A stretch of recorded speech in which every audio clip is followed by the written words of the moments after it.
आप देख रहे हैं खबरदार 24.com। आचार्य जी, आज गंगा सभा आरती समिति के द्वारा एक कार्यक्रम माँ गंगा जन्मोत्सव का हो रहा है। आज आप यहाँ पर आए हैं, कैसा लग रहा है? देखिए, हमारा परम सौभाग्य है कि हम उस देश में रहते हैं, उस देश में हमारा जन्म हुआ है, जिस देश में गंगा बहती है। गंगा अवतरण दिवस, गंगा प्राकट्य दिवस, और आज मैं उस धरा पे आया हूँ जिस जगह राजा सगर, इक्ष्वाकु वंश के कितने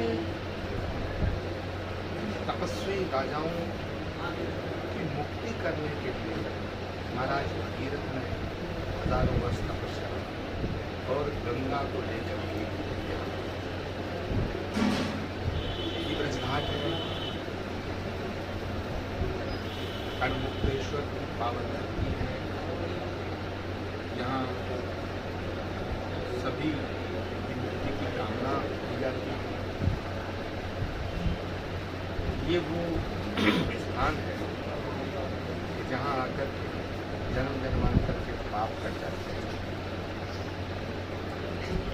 लेकिन जिस तरह से इस स्थान का विकास होना चाहिए था, वो नहीं। पिछली सरकारें जो थी, उन्होंने गंगा के विकास को रोकने की कोशिश की, जबकि ब्रजघाट का विकास, ब्रजघाट का सौंदर्यीकरण हरिद्वार और काशी की तरह होना चाहिए। और हम लोग प्रयास करेंगे 4 जून के बाद प्रधानमंत्री नरेंद्र मोदी जी जब 30वीं बार भारत के प्रधानमंत्री के पद की शपथ लेंगे भारत की जनता के आशीर्वाद से, तो मैं उनसे स्वयं बात करूँगा कि यहाँ के घाटों का चौड़ीकरण होना चाहिए। यहाँ जो शमशान घाट है, बहुत बड़ी असुविधाएं हैं, जहाँ तमाम लोगों को मुक्ति मिलती हो, वो तो हमारे लिए परम धाम बन जाता है। उसका विकास और होना चाहिए। उत्तर प्रदेश की सरकार, योगी आदित्यनाथ जी की सरकार ने यहाँ के विकास के लिए काम किया है, लेकिन अभी उतना विकास नहीं हुआ है जितना होना चाहिए। हमारी मांग रहेगी भारत के प्रधानमंत्री से, भारत सरकार से, इसकी सरकार से, कि ब्रजघाट इतना विकसित किया जाए। ये मिनी काशी और मिनी हरिद्वार दिल्ली के इतना निकट है ये स्थान, और श्री कल्की धाम से पहले पड़ता है, जहाँ भगवान के आने वाले अवतार, होने वाले अवतार का धाम बन रहा है, उसका निर्माण शुरू होने जा रहा है। तो ये तो एक केंद्र बनना चाहिए पूरे विश्व के पर्यटन का, पूरे विश्व की तीर्थयात्रा। आज प्रधानमंत्री मोदी ने लोकसभा चुनाव को लेकर बनारस में नामांकन भी किया है। 400 पार का नारा है। सीएम योगी आदित्यनाथ लगातार कह रहे हैं कि औपचारिकता महज बाकी है, 400 पार का बस इंतजार, 4 जून को जो है वो सब स्पष्ट हो जाएगा। कैसे देखते हैं आप इसको? देखिए, योगी आदित्यनाथ जी उत्तर प्रदेश के मुख्यमंत्री हैं। उत्तर प्रदेश के मुख्यमंत्री होने के साथ साथ गोरक्ष पीठ के पीठाधीश्वर हैं, और गोरखनाथ जी की वो गद्दी है, जिस पर आज वो गद्दी नशीन है, वो एक महान तपस्वी है। अगर उनके मुंह से कोई वाणी निकली है तो निश्चित ही वो सत्य है। दूसरा सवाल ये है कि जिस तरीके से राहुल गांधी ने भारत जोड़ो यात्रा की है, तो कहीं ना कहीं लगातार उनका जो सरकार है उस पर हमला भी लगातार दिख रहा है। कई जगह विकास के मुद्दों को लेकर भी वो बोले हैं। तो अभी उनकी जो यात्रा है, भारत जोड़ो यात्रा, क्या उस पर अभी कुछ असर दिख पाएगा कि नहीं दिख पाएगा? देखिए, भारत को जोड़ने का काम किया था महात्मा गांधी ने, सरदार पटेल।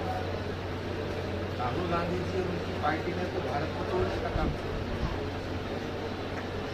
और मेरा पक्का यकीन है राहुल गांधी जी पिछला चुनाव अमेठी से लड़े, वायनाड से लड़े, और वायनाड से आकर के रायबरेली से लड़े। अगला चुनाव रायबरेली की जगह रावलपिंडी से लड़े। अभी अरविंद केजरीवाल भी बाहर आ गए हैं, उन्हें जो है अग्रिम जमानत मिल गई है, उस पर बाहर आए, इस पर क्या कहेंगे? अरविंद केजरीवाल जी का एक बयान मुझे बड़ा अच्छा लगा। उन्होंने कहा है कि भाई 2024 के चुनाव के बाद प्रधानमंत्री मोदी ने अमित शाह बनेंगे। अरविंद केजरीवाल इंडिया गठबंधन के बहुत बड़े नेता हैं। ये बयान आम आदमी पार्टी के संयोजक के रूप में उन्होंने नहीं दिया है, इंडिया गठबंधन के एक घटक के लीडर के रूप में। तो मुझे लगता है कि अरविंद केजरीवाल जी ने ये मान ही लिया है कि मोदी जी की सरकार तीसरी बार आ रही है। राजनीति का अच्छा खासा अनुभव आपको रहा है, बेबाक बयानबाजी के लिए जाने जाते हैं, और आपके जो भी बयान होते हैं वो बहुत दूर तक मशहूर भी हो जाते हैं, क्योंकि आप सीधे और स्पष्ट तौर पर बोलते हैं। अभी जिस तरीके से कांग्रेस से और आप जो है वो भाजपा में आए हैं, कहीं ना कहीं प्रधानमंत्री जो मोदी हैं उनके लिए भी बहुत सारी, जैसे आपने शब्द कहे कि एक बहुत अच्छी मतलब बातें उनके लिए कही हैं। आपके कल की पीठाधीश पर भी हुआ है, क्या फर्क आप कांग्रेस पार्टी और भाजपा में देखते हैं? जो फर्क पाकिस्तान और हिंदुस्तान में, लेकिन कहीं ना कहीं लंबे समय तक आपका साथ भी रहा, तो फिर प्रधानमंत्री मोदी भारत को गौरवान्वित करने का काम कर रहे हैं। नरेंद्र मोदी जब बोलते हैं, नरेंद्र मोदी पूरी दुनिया में जहाँ जाते हैं वहाँ भारत के गौरव को बढ़ाते हैं, भारत के स्वाभिमान को। देश के जितने भी प्रधानमंत्री हैं उन्होंने सबने अपने अपने तरीके से अच्छे काम किए। मैं किसी की आलोचना नहीं करना चाहता, अखिलेश यादव लेकिन प्रधानमंत्री मोदी ने जो एक काम सबसे अलग किया है वो है भारत को गौरवान्वित करने का, भारत के स्वाभिमान की बात करते हैं। और ये वो देश है जहां महाराणा प्रताप ने घास की रोटियां खाना पसंद किया, लेकिन अकबर के सामने सर झुकाना पसंद नहीं किया। अयोध्या में ऐसे देश के गौरव को बढ़ाने का काम नरेंद्र मोदी कर रहे हैं, और विपक्ष पानी पी पी के रोज उन्हें गालियां देता है। विपक्ष का एकमात्र काम है सुबह उठ करके बिना मुंह धोए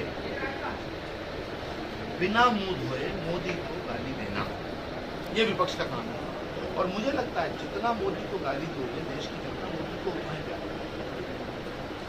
एक बयान और केजरीवाल ने दिया है कि 75 वर्ष की आयु के बाद रिटायर होने वाला जो बयान है उनका ये भी कहना है कि अगले साल को प्रधानमंत्री 75 वर्ष के होने वाले हैं। तो क्या जो प्रधानमंत्री पद का चेहरा अमित शाह या कोई और होगा, इस पर कितना इत्तेफाक रखते हैं, क्या कहना चाहिए?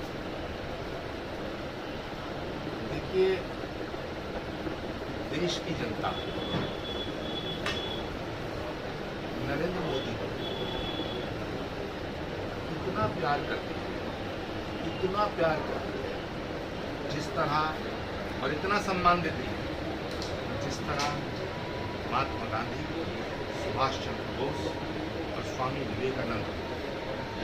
और मैं इस बात को कहने की कोई गुरेज नहीं रखता हूँ कि नरेंद्र मोदी जी पुरुषार्थ और परमार्थ की पराकाष्ठा है। नरेंद्र मोदी के जीवन का एक एक पल राष्ट्र को समर्पित है, राष्ट्र को समर्पित। और ये जितने विपक्ष के नेता हैं ये आधा समय तो चिड़ी छिक्का खेलने में निकाल देते हैं। आचार्य जी, अखिलेश यादव ने कहा है कि बीजेपी ने चुनाव प्रचार के लिए गूगल पर 100 करोड़ रुपए से ज़्यादा खर्च किया। अखिलेश यादव जी से पूछिए वो कितने घंटे चिड़ी छिक्का खेलते, उसके बाद गूगल पे आ गए। ये सब लॉर्ड मैकाले और मैक्स मुलर की किताबें पढ़ते हैं। ये सब हैंकी पैंकी नेता हैं और एक विरासत को, इन्हें मुफ्त में एक विरासत मिल गई। राजनीति में फिट नहीं है। जितने बड़े बाप की औलाद होगी वो बाप की विरासत को खोती है। मैं तो अखिलेश यादव जी से ये निवेदन करना चाहूँगा कि थोड़ा फिजिकली फिटनेस और चिड़ी छिक्का से ध्यान हटा करके जनता की वास्तविक भावनाओं को समझने की कोशिश करें,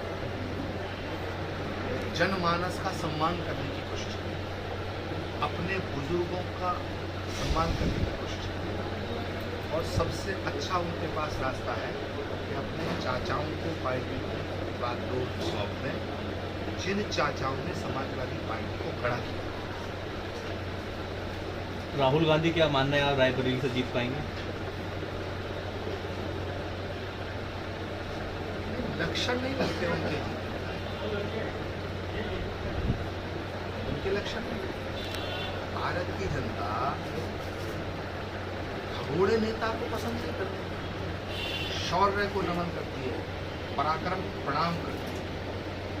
भारत वो देश है, इस देश की जनता सूरवीरों के साथ खड़ी होती है। संजय गांधी भी चुनाव हारे थे, लेकिन उन्होंने सीट नहीं छोड़ी। इंदिरा गांधी जी चुनाव हारी थी, उन्होंने अपनी सीट नहीं छोड़ी। भला हार के डर से कोई अपना घर बदलता है? मुझे लगता है राहुल गांधी जी का अमेठी से भागने का फैसला, अमेठी छोड़ने का फैसला इस आत्मघाती से हुआ। आचार्य जी, पीएम मोदी की मिमिक्री करते हैं साम्राज्य, आज उनका नामांकन नहीं हो पाया, क्या कहेंगे? मैं जानता ही नहीं हूँ, जैसे मैं जानता नहीं